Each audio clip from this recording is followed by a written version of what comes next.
नवरसों का जाल है, मनुष्य सृष्टि ढाल है, कहीं सूक्ष्म तो कहीं विकराल है।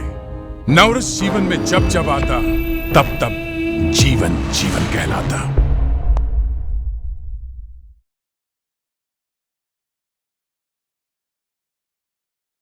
नवरस कथा कोलाज में जो मेरे 9 रूप हैं, 9 कैरेक्टर के रूप हैं और 9 एक्सटर्नल कैरेक्टराइजेशन है उसको मतलब सार्थक करने में उस विज़न को, उस मतलब जो कैरेक्टर लिखे और उस लेखनी को मतलब वास्तविक रूप देने में अमोद दादा का बहुत बड़ा हाथ है।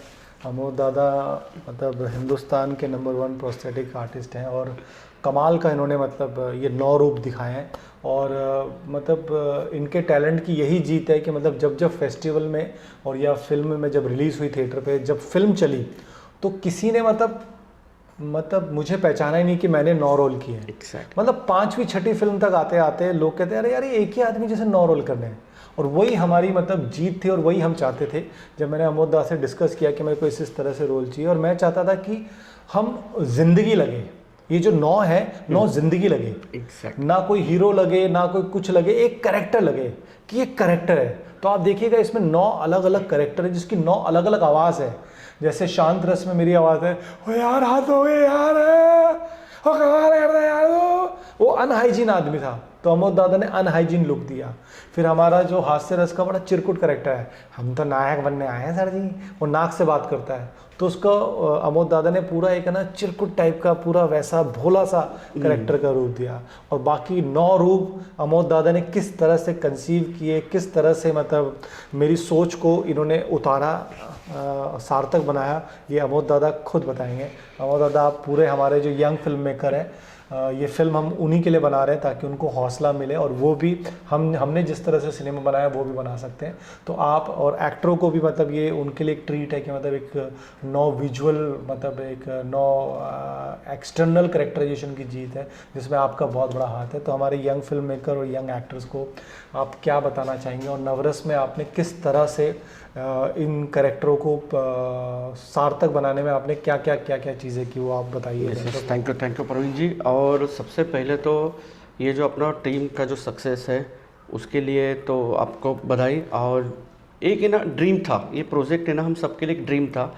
सबसे पहले जब प्रवीण सर मेरे पास आए थे कि बोले कि एक पिक्चर बनानी है और इसमें ये लुक से कोई भी अगली स्टोरी ये मुझे पहले से पता नहीं थी।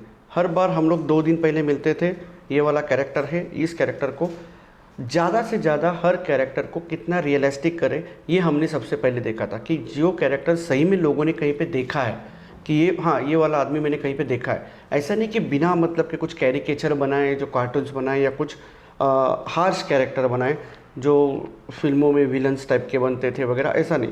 रियलिस्टिक कैरेक्टर्स बनने के लिए सबसे ज़्यादा ये था क्योंकि ये पब्लिक को ये पूरी फिल्म ऐसे लगे कि वह आम जिंदगी की अपनी फिल्म है या ये किस्सा मेरे साथ हुआ है, ये सब मेरे साथ हो चुका है, ये हर एक ऑडियंस को लगना चाहिए। वही एक मेन पर्पज़ इस फिल्म का था कि ऐसे किस्से हमारे भी आजू बाजू बहुत हुए हैं और उसी का ये सार्थ था। तो जैसे कि इसमें से बहुत इंटरेस्टिंग कैरेक्टर्स मुझे कुछ लगे थे जो करने में बहुत दिक्कत और बहुत ये आया था कि सर ने मुझे सबसे पहले बताया कि ऐसे ऐसे कैरेक्टर है जो लड़की के ऊपर जो अपनी जो बर्फ़ में हम लोग ने एक स्टोरी शूट की थी विवश रस की, तो उसका कैरेक्टर में वो आदमी को देख के ही मतलब पहले तो बड़े स्क्रीन पे जब हमने खुद ने जब गेटअप देखा तो सबसे पहले तो हम डर गए कि सच में एक कुछ नया एक अच्छा कैरेक्टर बाहर निकला और एक विकृत जिसको हम बोलते हैं कि उस टाइप का ये कैरेक्टर वो करने के लिए मैंने ना बहुत, जब उस टाइम पे सर ने मेरे को बताया था कि ऐसा होना चाहिए कि ये मैं पता नहीं चलना चाहिए बट ये इसमें ऐसा होना चाहिए, तो मैंने इसके लिए काफ़ी हम लोगों ने रिसर्च किया था। तो हमने उसके सर के दांत भी चेंज किए थे। तो पहले तो उनको दांतों का मोड़ लिया गया, दांत चेंज किए, फिर उनका फेस पे पूरा एक वियर्डनेस किया। तो सबसे पहले मैंने एक चीज़ नोटिस की, मैंने इनकी आईब्रो गायब कर दी जिससे हुआ ये कि वो ज़्यादा से ज़्यादा ये एक और निगेटिव और एक डरावना लुक जो है। फिर हमने आँखों के लेंस के साथ बहुत कुछ खेला। तो जितनी एक ये थी, सर ने तो कैरेक्टर बहुत ही ज़बरदस्त प्ले किया। जैसे मुझे एक बहुत अच्छी चीज़ एक लगी, जो कैरेक्टर मैं इनको देता था जो मेरे मन में था वो अचानक से इनके पास से बाहर निकलता था और सर ने वो हर एक कैरेक्टर अलग अलग टेक्निक से अलग अलग एक बड़े एक्टर्स की एक बहुत बड़ी ये है कि ये इन्होंने अलग अलग टेक्निक से वो बाहर निकाले। आपने देखा कोई भी कैरेक्टर्स में, मतलब मैंने खुद जब हम पिक्चर देख के बाहर निकले थे तो मेरे भी मिसेस ने पूछा था कि क्या ये एक ही आदमी है जिसने 9 रोल किए। काफ़ी डायरेक्टर प्रोड्यूसर हम प्रीमियर में बैठे थे तब आपने सर देखा होगा कि लोगों को पहले पता नहीं था कि ये एक ही आदमी ने 9 रोल किए। तो यहाँ पे सबसे पहले अपनी नवरस की जीत थी। और 2-3 कैरेक्टर्स इसमें से और एक बहुत मज़ा आया था कि एक शूटिंग बहुत हम लोग के लिए बहुत चैलेंजिंग था। जब हम लोग एक भिवंडी जैसे एरिया में शूट कर रहे थे और हमने आम पब्लिक में एक कैमरा लेके डायरेक्ट जा रहे थे, तो वहाँ पे कुछ एक सीन्स थे कि जिसमें जो मटन चिकन जो काटने का सीन था, तो वो सबसे मेरे लिए एकदम ये था कि रोज़ मैं इतना हॉरर लुक्स करता हूँ, रोज़ मैं इतना करता हूँ, बट ये सीन सर ने इतने अच्छे किए हैं। तो वो जो कैरेक्टर्स देने के लिए हमने उस आदमी को वहाँ पे जो देखा था, वो ऑन दी स्पॉट वैसा सेम गेटअप जो हमारे पास कुछ टॉक था, मेरे पास दाढ़ी मूंछ का सा, ऐसा एक मॉडर्न कैरेक्टर इनको दिया गया। और सर ने अचानक से, वो कैरेक्टर पहले कुछ भी डिज़ाइन नहीं था, जब तक मुझे याद है सर हम लोग वहाँ पे गाड़ी में बैठे थे और अचानक से वहाँ जाके शूट करना ही इतना ही तय था। और वहाँ जाके हमने अपने ख़जाने से कुछ चीज़ें निकाली और उसमें से कैरेक्टर निकला। और वो कैरेक्टर ज़्यादा लोगों को एक जिसको हम बोलते हैं ना कि अंग पे आया, जिसको हम बोलते कि ज़्यादा घिनौना लगा, वो भी एक कि तो ऐसे काफ़ी सारे जो मज़ा आया था। तो ये 9 लुक्स करने में बहुत मज़ा आया, चैलेंजिंग था। मतलब इस टाइप की मूवीज़ बनाने में ये तो मतलब आजकल के प्रोड्यूसर्स या डायरेक्टर्स को एक सबसे बड़ा चैलेंजिंग होता है। और सबसे बड़ा कि एक्टर्स लोग का ये एक बहुत चैलेंज होता है कि ऐसे अलग अलग रोल्स करना। मतलब जनरली हमारी इंडस्ट्री में क्या हो रहा है सर कि सब लोग ना हीरो बनने के लिए आते हैं, कैरेक्टर्स करने के लिए कोई जल्दी रेडी नहीं है।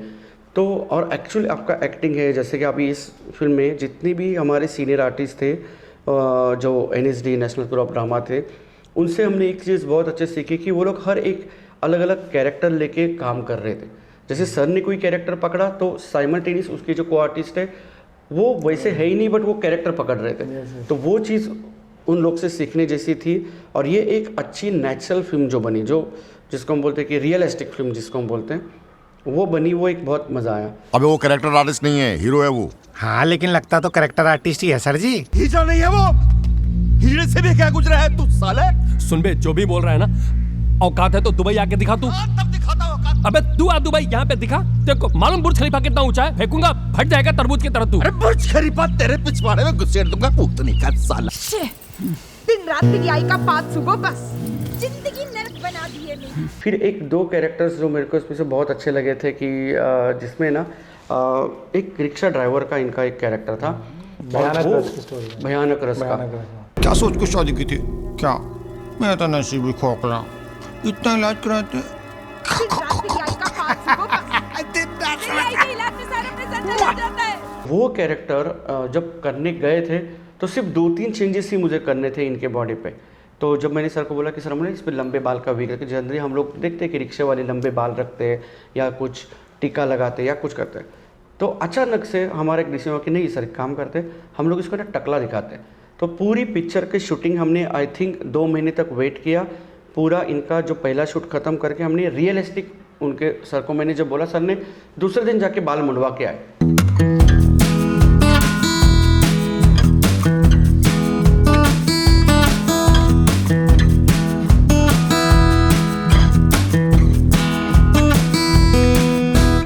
तो सब लोग इससे शॉक हो गए, अरे ये क्या कर रहे हैं। तो ये एक होती है आर्टिस्ट की डेडिकेशंस कि हम लोग चलो रियल बाल चाहिए, बाल निकाल दिए, जब जी चाहे दाढ़ी बढ़ा दी, जब जी चाहे कुछ कैरेक्टर्स किए। और ये एक हमारे लिए बहुत अच्छा रहता है कि चैलेंजिंग जॉब रहता है कि मेकअप आर्टिस्ट और as well makeup designing, look designing के बारे में जब मैंने सोचा था तो मुझे ये चीज़ें बहुत अच्छी लगी थी कि मैं जितना भी कुछ प्रोस्थेटिक आपके ऊपर कर रहा हूँ, जितने भी मैं लुक्स क्रिएट कर रहा हूँ, आप वो लुक्स के लिए कभी भी आपने ना नहीं बोला कि ये गम से मुझे एलर्जी हो रही है या ये विग नहीं लगाएंगे, ये सूट नहीं कर रहे। इन्होंने पूरा फ्रीडम दिया था कि कोई भी कैरेक्टर करने में इनको एक ट्रस्ट था। और वो ट्रस्ट के मतलब सबसे पहले तो कुछ काम में हम खुद सेटिस्फाइड होते हैं, वैसे पूरी इस फिल्म में मैं खुद सेटिस्फाइड हूँ मेरे जॉब से।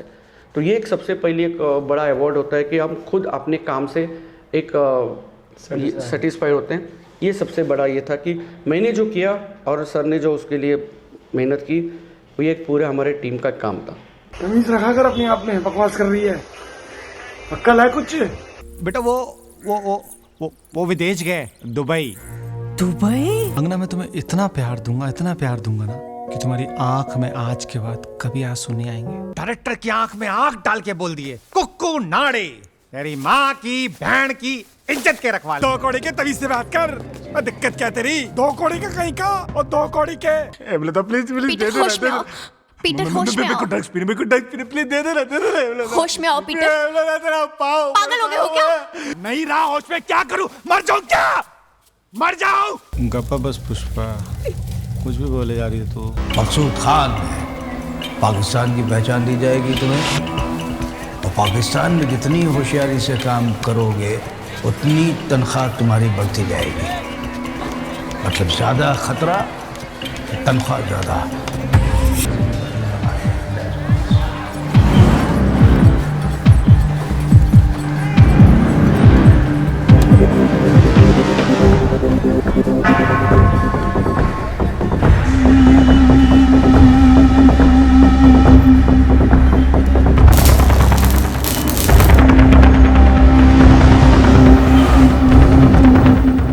अमोद दादा ने पूरा मतलब चेंज किया और बहुत ब्राइट टैलेंट है। जितने भी फिल्म मेकर देख रहे हैं, आप बेहिचक होकर अमोद दादा से संपर्क कर सकते हैं। Is a bright talent. और नवरस तो आप देख ही चुके हैं, और याद नहीं देखा तो आप देखेंगे फिल्म के बाद। तो किस तरह से मतलब मेरे जैसे आम आदमी को उन्होंने 9 रूप दिए, 9 ज़िंदगी दी, और 9 मतलब लगता ही नहीं कि मतलब क्या है। इसके लिए हमने बहुत मेहनत भी की। हमने फिजिकल ट्रांसफॉर्मेशन बहुत किया, बहुत मोटा भी हुआ, बहुत ज़्यादा दबा के बड़ा पाव खा के मोटा हुआ। फिर अद्भुत रस की स्टोरी में मुझे पतला होना था, तो उसमें बहुत ज़्यादा मतलब आई थिंक मैंने देखा था कि सर आपने आई थिंक वो 6 से 8 दिन से पानी और वाटर कुछ वो किया था, वाटर डाइट जिसको बोलते हैं, वो करके पूरा ये किया।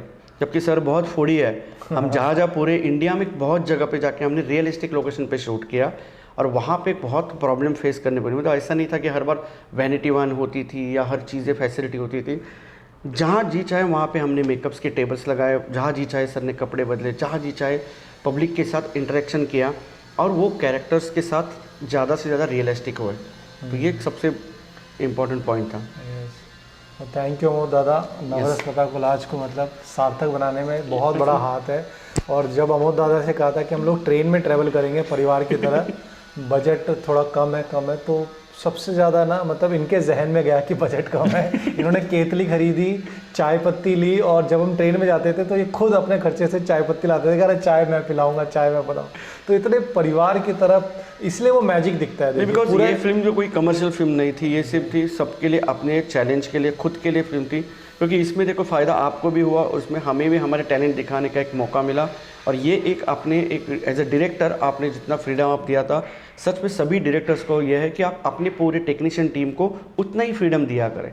मतलब आप सजेशंस दोगे वेल एंड गुड, बट सामने वाले की भी जो टैलेंट्स है उसको भी थोड़ा बाहर निकले, तो हमारे जैसे टेक्नीशियंस या हमारे जो डिज़ाइनर्स होते हैं, तो हमें भी थोड़ा काम करने में और मज़ा आता है। बिल्कुल बिल्कुल ऐसा होना ही चाहिए। क्योंकि मतलब आप स्पेशलिस्ट हैं, उस स्पेशलिस्ट पे अगर मैं या कोई भी डायरेक्टर आप अगर हायर कर रहा है किसी को, मतलब अगर डीओपी को हायर कर रहा है, तो उसके टैलेंट पे आप पूरा ट्रस्ट कीजिए और छोड़ दीजिए, वो अपना बेस्ट देगा। एडिटर पे पूरा ट्रस्ट कीजिए, मेकअप दादा पे पूरा ट्रस्ट दीजिए। तो हमने यही कोशिश की कि जो स्पेशलिस्ट थे हमारे, जो HODs थे, उन पर पूरा ट्रस्ट किया, और उन्होंने बियॉन्ड द वे जाके हमारी फिल्म को सार्थक बनाने की कोशिश की। तो बस मैं यही कहना चाहूँगा कि आप येस में बिलीव कीजिए।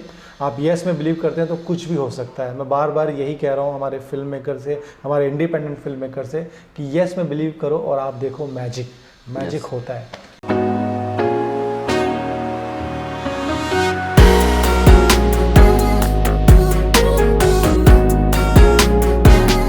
मेकअप दादा,